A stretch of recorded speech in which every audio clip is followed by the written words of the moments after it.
How to remove card from PayPal. Hi everyone, welcome back to the channel. In this video I will guide you through the process on how you can remove your card from your PayPal account, so make sure to watch the video till the very end. Now if you'd like to remove card from your PayPal account, first of all simply open up your browser. It could be any browser, then go to paypal.com and then just make sure that you're signed into the account.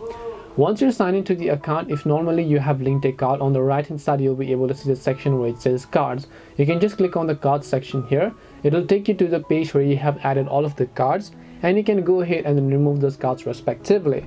But if you've not linked any sort of card, then what you can do is instead you'll find this option called link a new card here.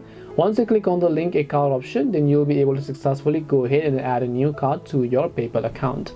This way you can go ahead and then basically remove your card from your PayPal account. Hope this video was very helpful to you guys, and if it did help you, make sure to leave a like and subscribe to the channel. If you have any questions, then feel free to leave them down. Thank you for watching till the end, and see you in the next video.